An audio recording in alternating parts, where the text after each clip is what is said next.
So ఇందులో important main విషయం ఏంటి అంటే మనకు అసలు కంప్లీట్ అప్లికేషన్ ప్రాసెస్కి మనకి ఇప్పుడు మీరు బ్యాలెట్లో సెలెక్ట్ అయిన వాళ్ళందరికీ మీకు ఆల్రెడీ లింక్స్ వచ్చే ఉంటాయి కదా, అందులో అప్లికేషన్ చేయడానికి ఏ లింక్ యూజ్ చేయాలి, డాక్యుమెంట్స్కి ఏ లింక్ అని చెప్పేసి. సో మీరు ఆ లింక్ క్లిక్ చేస్తే మీకు ఆటోమేటిక్గా ఆస్ట్రేలియా ఇమ్మి అకౌంట్కి రీడైరెక్ట్ అయిపోతుంది లింక్. ఆ లింక్ ఓపెన్ చేసి మీరు అప్లై చేసుకోవచ్చు. యూనివర్సిటీస్ కూడా నేను ఏవైతే మన తెలుగు స్టేట్స్కి సంబంధించిన యూనివర్సిటీస్ ఏవైతే ఉన్నాయో అవి నా లాస్ట్ వీడియోలో చెప్పినా కదా, ఆ యూనివర్సిటీస్లో ఉంటే మాత్రమే అప్లై చేయండి, లేకపోతే రిస్క్ తీసుకోకండి అనేది నేను అనుకుంటున్నాను, నా opinion. Hello everyone, welcome to Praveen's planet.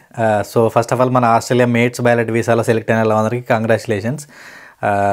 So వాళ్ళకి కొన్ని డౌట్స్ ఉన్నాయి, అంటే సెలెక్ట్ అయిన వాళ్ళందరికీ కొన్ని డౌట్స్ ఉన్నాయి, అసలు ఎట్లా నెక్స్ట్ ప్రాసెస్ ఏముంటుంది ఏంది అని చెప్పేసి.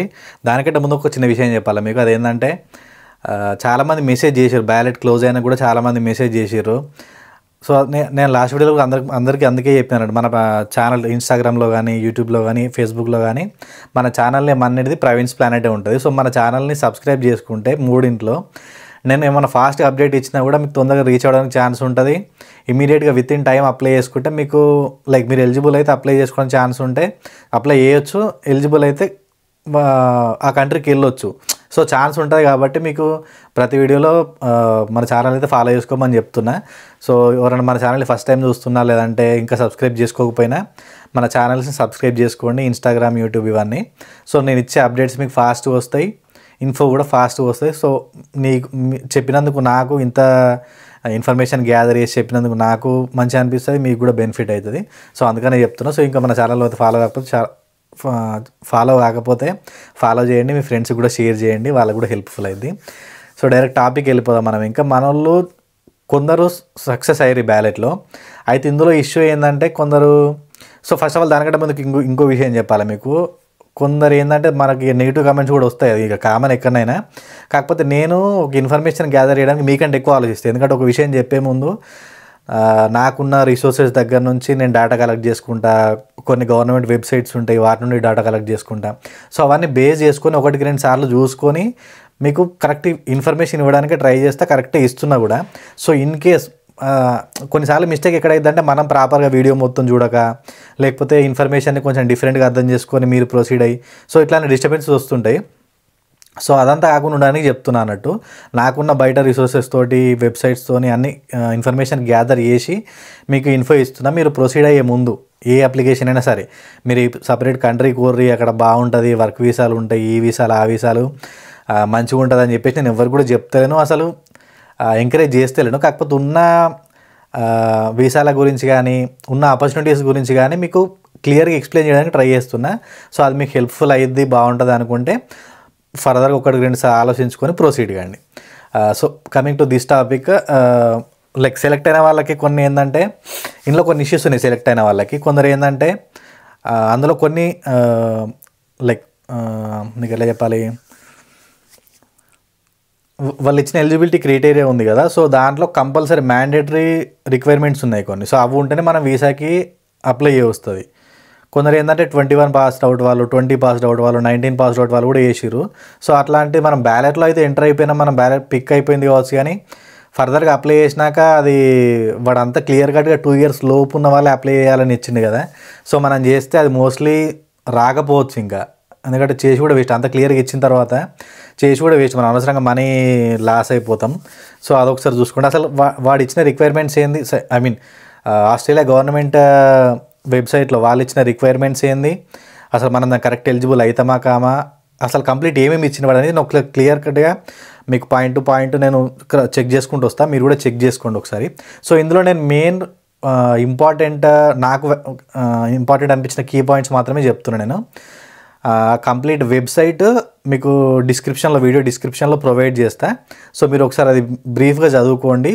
వన్స్ ఒకసారి మీరు పర్ఫెక్ట్ అనుకుంటే అప్పుడు ప్రొసీడ్ అవ్వండి, మీకు కూడా ప్రాబ్లం లేకుండా ఉంటుంది. 1 సెకండ్. సో మనం బ్యాలెట్లో అయితే సెలెక్ట్ అయిపోయినాం. ఇంకా బ్యాలెట్ తర్వాత సెలెక్ట్ అయిన తర్వాత ప్రాసెస్ ఏముంటుంది అనేది చెప్తున్నా నేను.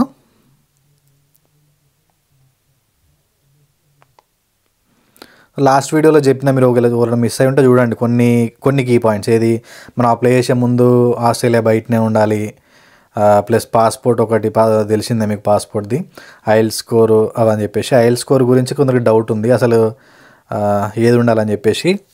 ఇది you must have completed an English language test and achieved the required result in either the 1 year before. So 1 year before 1 year లోపు ఉంటే మనం చేయొచ్చు అన్నట్టు. ఇది మనం రాసిన టెస్ట్. దాంట్లో ఇంగ్లీష్ టెస్ట్లు ఏమేమి ఉన్నాయి అనుకుంటే ఐఎల్స్ ఒకటి ఉండాలి. ఐఎల్స్ ఓవరాల్ 6.0 బ్యాండ్ ఉండాలి with a score of at least 5 for each test component. అది కాకుండా ఓఈటీ ఉంది, ఆక్యుపేషనల్ ఇంగ్లీష్ టెస్ట్. ఇందులో score of at least C for each test component అని ఉంది. And TOEFL, PTE. టోఫెల్ వచ్చేసి ఓవరాల్ 64 ఉండాలి. అండ్ పీటీఈ వచ్చేసి overall band score of at least 50 with a score of at least 36 each test component.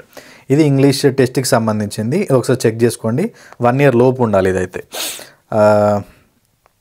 ఇది కాకుండా so నేను ఇంపార్టెంట్గా చెప్తున్నా, మిగతా మీరు చెక్ చేసుకోవాలి. ఇంకా అప్లై చేసే ముందు కొంచెం టైం తీసుకొని చెక్ చేసుకోండి. అండ్ మనం అప్లై చేసేటప్పుడు వచ్చేసి పాస్పోర్ట్ డీటెయిల్స్ ఒకటి కరెక్ట్ చెక్ చేసుకోండి. అండ్ గ్యాదర్ యువర్ డాక్యుమెంట్స్ అని ఇచ్చిండి ఒకటి. ఇందులో మనం ఏవైతే డాక్యుమెంట్స్ ఇప్పుడు వాళ్ళకి ప్రొవైడ్ చేయాలి, ఏది ఫండింగ్ డాక్యుమెంట్స్ కానీ, మన ఒరిజినల్ డిగ్రీ సర్టిఫికేట్స్ కానీ, ప్రొవిజనల్ కానీ, కన్సోలిడేటెడ్ మెమోస్ ఉంటాయి కదా, ఆ డాక్యుమెంట్స్ స్కాన్ కాపీస్ నీట్గా స్కాన్ చేసి పెట్టుకోండి. వాళ్ళకి మనం అప్లోడ్ చేయడం అవి అప్లోడ్ చేయాల్సి ఉంటుంది. సో వీటిని నీట్గా స్కాన్ చేసి పెట్టుకోండి. అండ్ ఇప్పుడు ఇంగ్లీష్ టెస్ట్ రిజల్ట్స్ ఉంటాయి కదా మనకు, ఐఎల్స్ కానీ టోఫెల్ కానీ, అది ఏదున్నా సరే దాని టెస్ట్ రిజల్ట్ ఫైల్ ఉంటుంది కదా డాక్యుమెంట్, అదొకటి స్కాన్ కాపీ పెట్టుకోండి. అండ్ ఒకవేళ మీరు డిపెండెంట్తో అప్లై చేస్తుంటే మీ చిల్డ్రన్స్ కానీ లేదంటే డిపెండెంట్ వైఫ్ కానీ ఎవరైనా కూడా వాళ్ళ డిపెండెన్స్ వస్తుంటే వాళ్ళ డాక్యుమెంట్స్, మీకున్న రిలేషన్ ఏంటి, ఫాదర్ మదర్ అయితే మనకి బర్త్ సర్టిఫికేట్లోనే ఏముంటుంది, లేదంటే ఒకవేళ మీరు వైఫ్ అండ్ హస్బెండ్ కానీ ఎవరైనా వస్తుంటే మ్యారేజ్ సర్టిఫికేట్ ఉంటుంది. సో అట్లాంటి డాక్యుమెంట్స్ ఏమైనా ఉంటే ప్రిపేర్ చేసుకోండి, అదొకటి. అది కాకుండా అప్లై ఫర్ ద వీసా అని ఇచ్చింది. You can only apply for the visa if you have been randomly selected in the mates ballot. మేట్స్ బ్యాలెట్లో సెలెక్ట్ అయితేనే మనం అప్లై చేస్తుంది, అది కామన్ థింగ్ ఎవరైనా. సో ఆఫ్టర్ యూ అప్లై అని ఒకటి బయోమెట్రిక్స్ ఇచ్చిండు. బయోమెట్రిక్స్ గురించి ఇచ్చిండు. We might ask you for biometrics. This includes things like your fingerprints or a photo. We will let you know if you need to provide them. So బయోమెట్రిక్స్లకు సంబంధించి finger prints కానీ photo కానీ ఏదైనా ఒకవేళ అవసరం ఉంటే మీకు inform చేస్తాం మేము. సో దాన్ని బట్టి ప్రొసీడ్ అవ్వచ్చు అని చెప్పేసి ఇచ్చారు. అది కాకుండా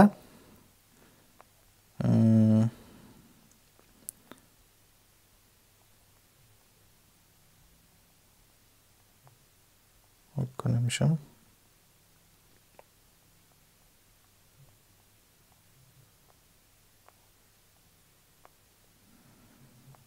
స్టడీ డాక్యుమెంట్స్ ఇందాక చెప్పినా కదా, అకాడమిక్ అన్ని మన ప్రొవిజనల్ కన్సోలిడేటెడ్ అవన్నీ ఇచ్చారు. ఐడెంటిటీ డాక్యుమెంట్స్ అంటే మన పాన్ కార్డ్ ఒకటి, బర్త్ సర్టిఫికేట్, ఇవి రెండు ఉంటే సరిపోతుంది ఐడెంటిటీ డాక్యుమెంట్స్. ఇంగ్లీష్ ఇది చెప్పేసిన మీకు. Means to support your self, ఇది ఒకటి ఇంపార్టెంట్. ఇది ఫండింగ్ గురించి.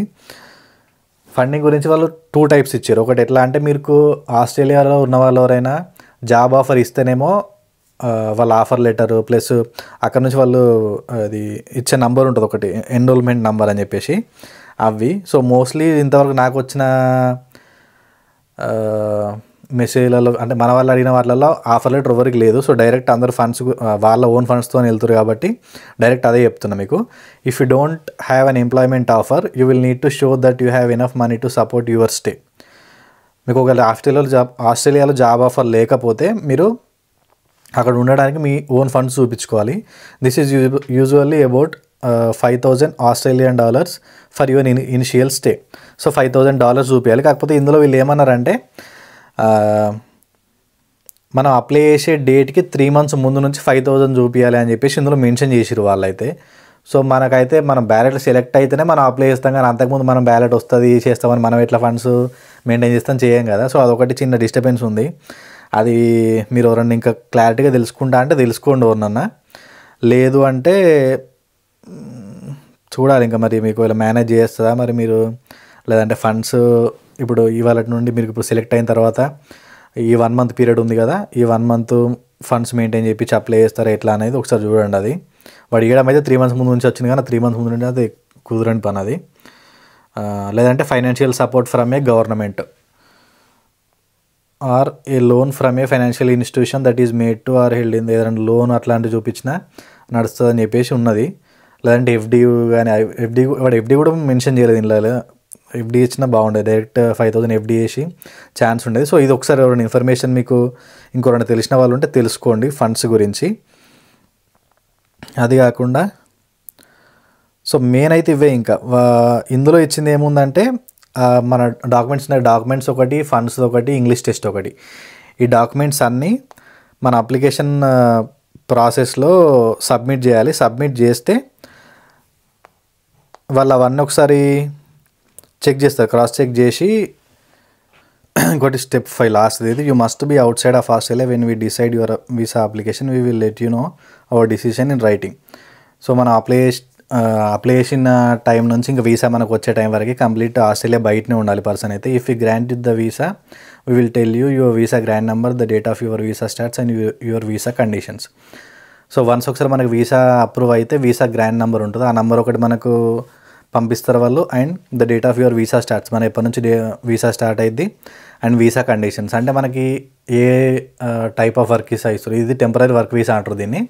సో దాని కండిషన్స్ ఏంది, ఎన్ని అవర్స్ వర్క్ చేసుకోవచ్చు, దీని మీద అయితే మనం ఇప్పుడు ప్రజెంట్ స్టడీ చేసుకోవచ్చు, వర్క్ చేసుకోవచ్చు. సో అట్లాంటి కండిషన్స్ అన్నీ మనకు అందులో ఇస్తారు అన్నట్టు వీసాలో. Keep a copy of the decision with you when you are in Australia. Like మనం మూవ్ అయ్యే ముందు ఈ కాపీ ఒకటి తీసుకోవాలని ఇచ్చారు. If you refuse the visa we will tell you, ఒకవేళ క్యాన్సిల్ అయినా కూడా మనకి చెప్తారు వాళ్ళు. సో ఆఫ్టర్ ఇది అయిపోయిన తర్వాత when you have this visa, మనకు వీసా వచ్చి కంప్లీట్గా ఇంకా ప్రాసెస్ మొత్తం అయిపోయింది అన్న తర్వాత ఏముంటుంది, తర్వాత ఇంకా మనం ఆస్ట్రేలియా మూవ్ అవ్వాల్సి ఉంటుంది. Then check your travel documents, you must have a valid visa to enter Australia, passport or other travel documents. So మనకు వచ్చిన వీసా కాపీతో మనం ఆస్ట్రేలియా ట్రావెల్ అయిపోవచ్చు. మనకు ఒకవేళ వీసా వస్తే అది ఎన్ని ఇయర్లు వ్యాలిడిటీ ఉంటుంది అంటే, arrive before first entry date, your first entry to Australia must be on or before the date provided in your visa grant letter. The first entry date will be 12 months from the date of the visa grant. So మనకు visa ఒకసారి వస్తే 12 months వరకు valid ఉంటుంది, అంటే 1 year. ఆ 1 yearలో ఎప్పుడైనా పోవచ్చు. కాకపోతే మనకు వచ్చిన వీసానే 2 years వీసా కాబట్టి ఒకవేళ మీరు కంపల్సరీ వీసా అప్లై చేసి వీసా వస్తే మనకు యాజ్ సూన్ యాజ్ పాసిబుల్ వెళ్ళిపోయింది బెటర్. ఎందుకంటే 2 yearsలో 1 year ఈయన వేస్ట్ అయిపోతే 1 yearలో మనం అడిగి పోయి జాబ్ ఎత్తుకొని సంపాదించడం అంతా కష్టం అయిపోతుంది. సో మ్యాక్స్ మీరు రాగానే తొందరగా వెళ్ళడానికి ట్రై చేస్తే బెటర్, టైం వేస్ట్ కాకుండా ఉంటుంది మనకు వీసా వచ్చిన తర్వాత. సో అక్కడికి వెళ్ళిన తర్వాత మనకు అసలు జాబ్స్ ఎట్లా, ఏ వెబ్సైట్లో అప్లై చేసుకోవాలి, ఏజెన్సీస్ ఉంటాయి కదా కొన్ని మనకి అక్కడ ఆస్ట్రేలియా లోకల్ ఏజెన్సీస్ కానీ లేకపోతే ఇండీడ్ లాంటివి కానీ ఇట్లాంటి కొన్ని ఏజెన్సీస్ ఒక పీడిఎఫ్ ఫైల్ ఇచ్చారు. అది కూడా నేను డిస్క్రిప్షన్లో మెన్షన్ చేస్తా ఫైల్, లేదంటే నా నెంబర్ ఇస్తా, నా నెంబర్ ఒకసారి టెక్స్ట్ చేస్తే నేను పీడిఎఫ్ పంపిస్తాను మీకు. అందులో కొన్ని వెబ్సైట్స్ ఇచ్చారు వాళ్ళు. సో అక్కడికి వెళ్ళిన తర్వాత మీరు ఆ వెబ్సైట్స్ని యూజ్ చేసుకొని జాబ్స్ అప్లై చేసుకోవచ్చు. సో ఇందులో ఇంపార్టెంట్ మెయిన్ విషయం ఏంటి అంటే, మనకు అసలు కంప్లీట్ అప్లికేషన్ ప్రాసెస్కి మనకి ఇప్పుడు మీరు బ్యాలెట్లో సెలెక్ట్ అయిన వాళ్ళందరికీ మీకు ఆల్రెడీ లింక్స్ వచ్చే ఉంటాయి కదా, అందులో అప్లికేషన్ చేయడానికి ఏ లింక్ యూజ్ చేయాలి, డాక్యుమెంట్స్కి ఏ లింక్ అని చెప్పేసి. సో మీరు ఆ లింక్ క్లిక్ చేస్తే మీకు ఆటోమేటిక్గా ఆస్ట్రేలియా ఇమ్మి అకౌంట్కి రీడైరెక్ట్ అయిపోతుంది లింక్. ఆ లింక్ ఓపెన్ చేసి మీరు అప్లై చేసుకోవచ్చు. లేదు అంటే డైరెక్ట్ మనం గూగుల్లో కొట్టిన ఆస్ట్రేలియా ఇమ్మి అకౌంట్ అని చెప్పేసి మనకు వాళ్ళ వెబ్సైట్ ఓపెన్ అయింది, అది ఆస్ట్రేలియా గవర్నమెంట్ది. అందులో మీరు లాస్ట్ టైం అప్లై చేసినప్పుడు ఇమ్మి అకౌంట్ డీటెయిల్స్ ఎట్లా అప్లై చేసి లాగిన్ అయ్యి సేమ్ అట్లా లాగిన్ అయిన తర్వాత మీరు ఇది ఉంది కదా సబ్ క్లాస్, ఇది దీనికి 403. సో మీరు అట్లా ఇమ్మి అకౌంట్ ఓపెన్ చేసిన తర్వాత సబ్ క్లాస్ ఈ టెంపరీ వర్క్ వీసాకి మీకు వన్స్ ఒకసారి క్లిక్ చేస్తే మీకు అర్థమైపోతుంది. అది అప్లై చేసిన తర్వాత మీకు వన్స్ ఒకసారి ప్రాసెస్ స్టార్ట్ చేసిన తర్వాత మీ ఇది మీకు యూనిక్ నెంబర్ ఒకటి వచ్చి ఉంటుంది కదా, ఆ యూనిక్ నెంబర్ ఒకటి, అది కాకుండా మన ఇప్పుడు ఈ డాక్యుమెంట్స్ అన్నీ మనం స్కాన్ కాపీస్ రెడీగా పెట్టుకున్నాం కదా, ఈ డాక్యుమెంట్స్ కాపీస్ అన్నీ ప్లస్ ఇంగ్లీష్ టెస్ట్ది, ఫండ్స్ది, ఎవ్రీథింగ్ అలా డాక్యుమెంట్స్ అడుగుతుంది. మీరు స్టెప్ బై స్టెప్ ప్రాసెస్ వెళ్ళిపోతుంటే మీకు అర్థమైపోతుంది. ఒక్కొక్క డాక్యుమెంట్ నీట్గా ఉన్న కాపీస్ అప్లోడ్ చేయండి. దాని తర్వాత ఇది మన ఫీజు అడుగుతుంది. వన్స్ ఒకసారి ఫీ పే చేసిన తర్వాతనే మనకు ఫర్దర్గా ప్రొసీడ్ అవ్వడానికి ఛార్జ్ ఉంటుంది. సో ఒకసారి అదే అందుకనే మీరు పేమెంట్ చేసే కంటే ముందే ఒకసారి డీటెయిల్స్ అన్నీ చెక్ చేసుకోండి కరెక్ట్ ఉన్నాయా లేదా అని చెప్పేసి. మెయిన్ ఇందులో వచ్చేసి మాత్రం యూనివర్సిటీ ఒకటి, మన ఐఎల్ స్కోర్ ఒకటి, ఇవి రెండు మాత్రం కంపల్సరీ. అది కూడా యూనివర్సిటీస్ కూడా నేను ఏవైతే మన తెలుగు స్టేట్స్కి సంబంధించిన యూనివర్సిటీస్ ఏవైతే ఉన్నాయో అవి నా లాస్ట్ వీడియోలో చెప్పినా కదా, ఆ యూనివర్సిటీస్లో ఉంటే మాత్రమే అప్లై చేయండి, లేకపోతే రిస్క్ తీసుకోకండి అనేది నేను అనుకుంటున్నాను, నా ఒపీనియన్. లేదు చూస్తాం అంటే ఇంకా అది ఇక నేనేం చెప్పలేను. సో ఏజ్ కూడా ఒకటి చూసుకోండి, ఏజ్ 18 to 30 ఒకటి, యూనివర్సిటీస్ ఒకటి, ఇంగ్లీష్ టెస్ట్ ఒకటి, ఈ 3 మాత్రం మ్యాండేటరీ. సో ఇది మెయిన్. దీని కాస్ట్ వచ్చేసి $365 ఉంది అప్లై చేయడానికి. 2 years work visa, temporary work visa. So ఇది మెయిన్ కీ పాయింట్స్ అయితే చెప్పిన. ఇంకా మీరు ఎక్స్ట్రా ఇన్ఫర్మేషన్ కావాలనుకుంటే ఆయన కింద డిస్క్రిప్షన్లో ఇచ్చిన లింక్లో మీరు వెళ్ళి బ్రీఫ్గా సెర్చ్ చేసుకోండి, మీకు కావాల్సిన డేటా అక్కడ ఉంటుంది. సో ఇది అప్లికేషన్ ప్రాసెస్ అయితే ఎవరైనా ట్రై చేస్తే ట్రై చేయండి. All the best. Thank you.